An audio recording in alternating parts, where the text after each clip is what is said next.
Bernal Triviño, que va a hablar de algo muy importante en estos momentos, que es el problema de los medios de comunicación en los temas de violencia.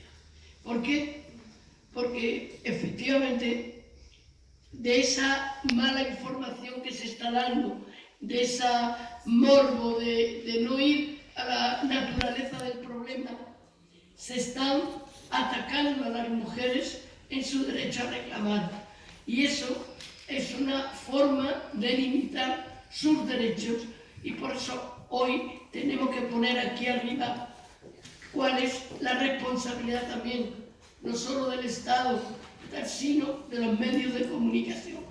Y sobre todo cuando ahora está tan de moda los fake news, estas cosas que hablan, que como dijo un día Jordi Orwell, a partir de los años 20, más del 80% o no sé cuánto de las noticias que se den en la prensa van a ser falsas. Entonces, cuando se habla de la falsedad, se habla de la falsedad de las mujeres.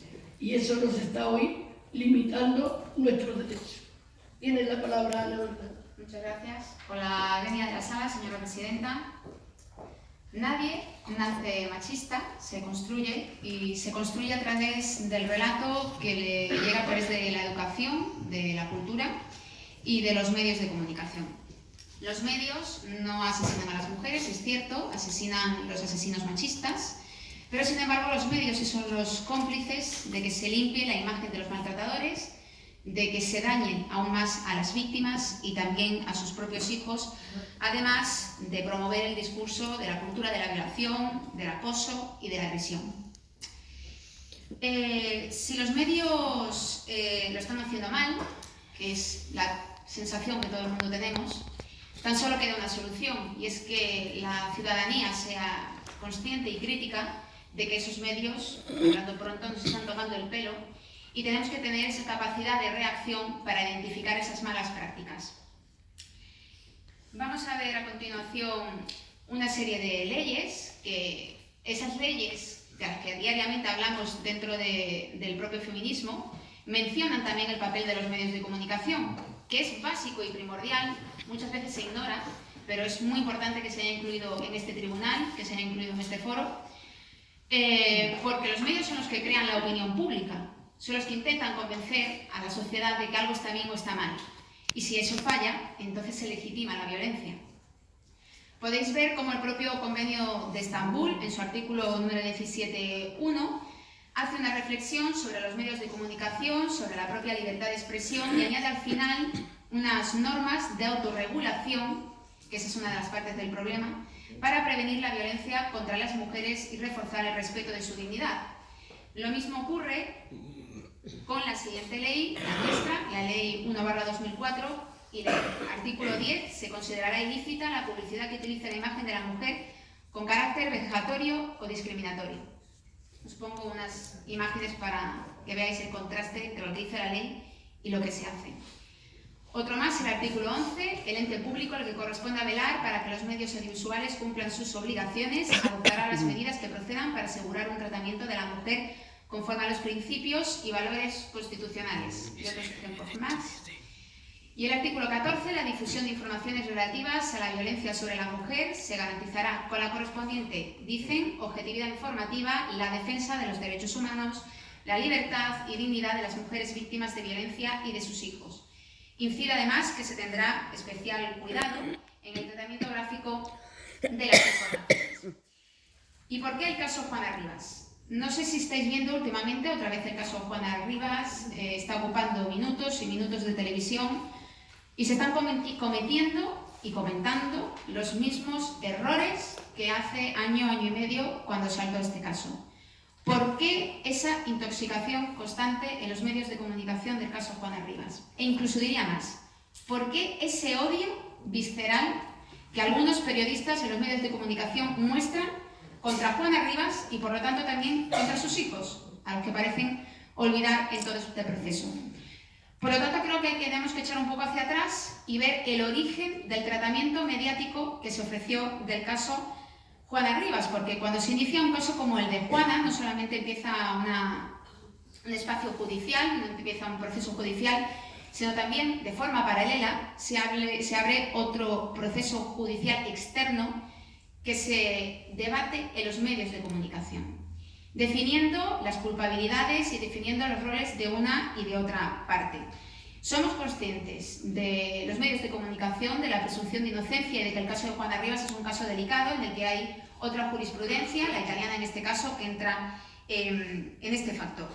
Pero si algo ha puesto de relieve el caso de Juana Rivas es que la violencia de género sigue siendo un asunto interpretado, la violencia de género es un asunto interpretado siempre de forma errónea, en la que se vuelven a recaer en los mismos estereotipos y en la que se duda de forma constante de la palabra de las víctimas.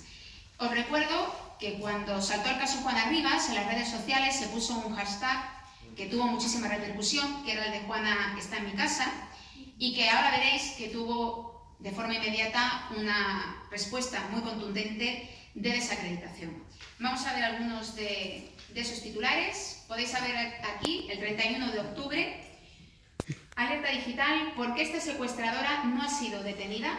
En el mismo titular, el caso Juana nos retrata el país bananero en el que han convertido España las feministas.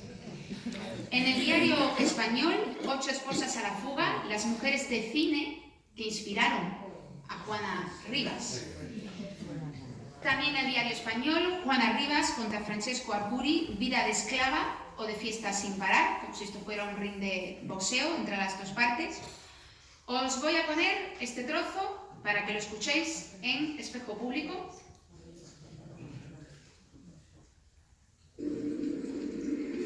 Buenos días, compañeros. Pues sin rastro por ahora de Juana Rivas, sí hemos visto a Francesco Arcuri entrar aquí a estos edificios de los juzgados de Granada. No sabemos si tampoco nos consta que Juana Rivas haya podido entrar por otra puerta de acceso que también se puede hacer por la parte civil a este edificio, aunque no nos consta que Juana Rivas esté dentro. Sí hemos visto a Francesco Arcuri, he de decir que si veis un poco, compañero, porque hay muchísima expectación mediática aquí en los juzgados de Granada, esas personas que vienen en apoyo a la igualdad, a apoyar a Francesco Arcuri, estaban antes aquí justo, entonces nos ha costado hacer... Bueno, habéis oído bien, no es una edición falsa del vídeo, ocurrió en directo, en vivo y en directo. Esa chica del no solamente mencionan a estas personas que llevan unas pancartas de stop feminazis, de stop denuncias falsas, sabiendo ya lo suyo, un medio de comunicación que tiene una función social, hubiera sido en ese momento ofrecerles datos oficiales de que las denuncias falsas no existen, pero no, les pusieron el micrófono, fueron a entrevistarlos y encima dice que son personas que vienen en apoyo a la igualdad y justo después dice a Francesco Arcuri. Una limpieza automática de la imagen de Francesco. Esa chica del instituto. Vamos a seguir. Del litoral. A ver, que se queda un poco pillado. Más titulares. Aparte de las noticias, se hizo una batalla especial contra Juana en los artículos de opinión. Uno de ellos fue este, firmado por Elisa Beni, en respuesta a ese hashtag que os comentaba antes, que era Juana no está en mi casa, y atención a una de las frases destacadas del texto que decía: Juana aceptó que los jueces que tuvieran poder para esa decisión fueran los italianos desde que eligió que un italiano fuera el padre de sus hijos. Es decir, que a partir de ahora, cada vez que nos enamoremos de una pareja extranjera, tenemos que conocer la jurisdicción internacional para saber qué juzgado, en el caso de que nos maltrate, pues tenemos que ir. Tenemos que acudir. Ese fue el artículo en el 9 de agosto. Todavía estaba Juana huida, es decir, todo esto es lo que se produjo mientras, recordemos, Francesco Arcuri empezó a ir ya por los platos de confesión. Otro titular más: Juana Rivas juega al escondite con la justicia. En esta ocasión, otro más del diario español: viaje al hotel del infierno de Juana, de preparar mermeladas a vivir el horror. Este otro, también del diario español: Paqui, la voz que susurra a Juana, escribe a los muertos y ni es abogada. O Paqui Granados, otra Lady Macbeth del feminismo. Más. Este otro, cuando Juana y Francesco eran felices, del diario El Mundo. Y además se añadía un tuit que decía, esto cuando se publicó en las redes sociales, que decía: en 2014 Juana y Francesco sonreían a la cámara. 3 años después se enfrentan por la custodia de sus hijos. Reconstruimos las vivencias, como si fuera un culebrón, más idílicas de la pareja. Aparte, añadían en algunos párrafos, decían, año 2014, los dos protagonistas de esta guerra de los Rose sonríen ante el objetivo de la cámara. O, por ejemplo, otro párrafo, la madre refiere que en 2012 tuvo que viajar a Italia para buscar al menor y dice, si fue o no, lo cierto es que el calado de la incidencia no debió ser de consideración, porque menos de un año después vuelve. Es decir, aparte de la espectacularización de la información, se blanquea completamente el proceso de violencia, se desinforma sobre todo el contexto de violencia de género y parece que una vez más vamos a tener que advertir que todas las mujeres asesinadas que están bajo tierra tienen fotografías con sus maridos sonrientes, porque obviamente cuando te casas o convives con un maltratador no lleva el cartel diciendo que meses más tarde lo hace. Otro titular, paisaje tras la batalla, de nuevo Elisa Beni en el diario.es y dice, soy ser racional antes que nada, soy demócrata y defensora de los derechos y libertades antes que nada, y evidentemente también antes que feminista. Lo absurdo es que alguien pretenda que para luchar por la igualdad de la mujer sea preciso dejar a un lado la razón y las convicciones democráticas. Se pretende dar por sentada la idea de que un hombre condenado a 3 meses, y pone entre paréntesis con exclamación y en mayúscula, 3 meses de prisión y cuyos antecedentes penales están archicancelados, tendría que haber sido privado de tal posibilidad de forma inmediata, absoluta y permanente. Este artículo es ejemplo de un caso de legitimación de los planteamientos feministas a los que vende como si fueran irracionales, como si estuvieran en contra de los propios planteamientos democráticos, cuando precisamente si alguien ha llevado la democracia feminista han sido las propias compañeras del movimiento al propio planteamiento jurídico. Y se añade además el cuestionamiento de una pena de 3 meses, como si fuera algo escaso, o algo que justificara el hecho de que Arcuri pidiera la patria y la custodia de estos niños. Más titulares. Otro titular de José Antonio Martín Pallín, Juana tampoco está en mi casa, y añade, también parece acreditado que la esposa Juana Rivas decidió restablecer la convivencia de manera voluntaria con su marido, fijando su residencia en un pueblo en Cerdeña, donde reanudaron su relación. Y, aparte, también dice que todos los sectores y grupos feministas que arroparon y aprobaron la injustificada acción de Juana tienen ahora la oportunidad y, creo, la obligación de prestarle ayuda jurídica en Italia. De nuevo, vuelve a mostrar al movimiento feminista como un grupo irresponsable, así como es evidente la ausencia de perspectiva de género en todo el artículo, donde ni siquiera se menciona el maltrato, ni la violencia de género, ni peculiaridades, como por ejemplo que las mujeres maltratadas vuelven precisamente con sus maltratadores porque están siendo maltratadas. No existe otra razón y ese desconocimiento ya no creo yo que sea producto de la ignorancia, simplemente que no se quiere reconocer. Otro titular, los últimos días de Juana Rivas en Caloforte, en el diario El País. Este fue uno de los reportajes más polémicos porque hablaban varios vecinos del pueblo, como Estéfano, que decía él prefería estar en casa, guardar las energías para el negocio y los niños. Ella era más joven y podía salir a tomar algo por las noches y estar bien al día siguiente. Otra vez mostrando la imagen de alguien responsable contra una madre a la que venden como una irresponsable. También dice sobre la condena de agresión en 2009 a Arcuri, el amigo Estéfano, de nuevo, dice, como si él hubiera estado presente, fue una discusión una noche en la que ella había vuelto tarde de fiesta y quizás había bebido, pero es lo normal en una situación así. También habla Romano Veronese de una tienda de bisutería y recuerdos y que es amigo de ambos. Y habla de Arcuri como padre ejemplar, hombre culto y tranquilo. Y dice, porque también se ve que ha estado presente en la intimidad de la pareja, que es completamente falso que le pegase, que es la persona más pacífica que conozco. El Gandhi. A partir de ahora, Arcuri es Gandhi. ¿Y por qué termino así? Porque ella es muy alegre, le gustaba entrar y salir. Ese es el motivo. Y también señala el alcalde de Caloforte, amigo de Arcuri y de la familia, que dice de forma tajante que lo de la violencia es todo mentira. Obviamente, artículo en el que se muestra una imagen neutral, bueno, un blanqueador, prácticamente lo que le han echado aquí, a Francesco Arcuri, que recordemos que estaba condenado por agresión, por malos tratos, y aparte, de nuevo, se recurre a preguntar a vecinos que no han vivido la intimidad de la pareja y que desconocen todo el proceso de violencia, recurriendo pues eso, a opiniones personales, a rumores y a elucubraciones, y por lo tanto a una ausencia de fuentes autorizadas. Y además se obvia en esa información un dato importante, y es que en marzo de 2017 Estrasburgo condenó a Italia por su ineficiente lucha contra la violencia de género. Por lo tanto, es algo fundamental que habría que añadir en el contexto de esa crónica. Aquí tenéis otro más, Adolfo Alonso, que recuerdo que fue abogado de Francesco Arcuri y que criticaba la actitud del PSOE, del que él es militante, en la cuestión de la madre de Macarena, al considerar que se había politizado la violencia de género. Y decía: los conceptos hombre, padre o hijos han sido postergados en los análisis políticos por un feminismo ideológico que se cree tan fuerte que pensó en poder ganar un pulso al Estado de Derecho, tan solo por el hecho biológico de ser mujer y por la alegación de la violencia de género.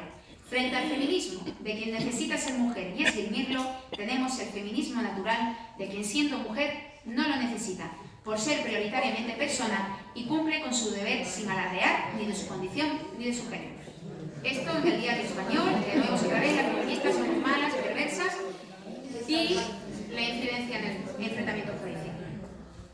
Y ya creo que es la última, junto con El País, fue otro de los magníficos reportajes de blanqueamiento de Arcuri, en el que se definen conceptos como que se ha producido un secuestro parental, que él ha tenido que huir de Caloforte como si fuera un fugitivo, que Juana Rivas había optado por coger la bandera del feminismo, que antes no era su guerra, que ahora sí. O, por ejemplo, Francesco Arcuri lo definen como un tipo sosegado y reflexivo al que en los platos de televisión le han reprochado que no derramara lágrimas en público como va haciendo Juana. Pero también este otro epígrafe muy bonito que dice que en esta lucha de Francesco Arcuri por los platos de televisión no le abandonaron los activistas que al principio se había negado a conocer. Él, que sí era activista, ¿pero en qué? Sobre un activista contra las armas, a favor de la agricultura ecológica, del dialecto local del genovés antiguo que se habla en Caloforte, amante de un instrumento aborigen de Australia y nada en común en principio con los señores enfadados con la Ley Integral de Violencia de Género. Es decir, que a partir de ahora, pues, si defiendes el dialecto del genovés antiguo o la agricultura ecológica, pues tienes menos puntos para ser considerado un agresor a raíz de esta información. Por lo tanto, también estos dos reportajes, digo, tanto el del País como el del diario El Mundo, ténganse en consideración pues, como uno de los más representativos de la violencia mediática que se ha ejercido en el caso de Juana Rivas. E insistimos en esa imagen del periodismo cómplice, porque esa violencia mediática es la gran alianza que tiene la propia violencia institucional. Ninguno de estos medios llega a mencionar, como ahora diré en las conclusiones, situaciones de la violencia institucional que se produjeron en el caso de Juana Rivas y por lo tanto si se llegan a invisibilizar estamos falseando la información. Procedo al alegato final para el tribunal. En virtud de lo expuesto denunciamos la desinformación y en consecuencia la violencia mediática que el incorrecto tratamiento informativo puede ocasionar en un proceso judicial de violencia de género. Denunciamos que la propia autorregulación de las leyes no es suficiente para contrarrestar esta desinformación y la falta de contexto en la materia, en la medida en que estas informaciones contribuyen a generar una opinión pública que tolera la violencia, que revictimiza a la agredida y que ésta no sea tratada con dignidad. En el caso de Juana Rivas podemos señalar las siguientes conclusiones, pero que se producen en la inmensa mayoría de los casos. Una, la ocultación de la violencia institucional. Ninguno de estos titulares ha ido dirigido hacia la justicia, que dejó guardada en un cajón la denuncia de Juana, vulnerando el artículo 17 del Estatuto de la Víctima, así como otros errores que se ocurrieron en el proceso.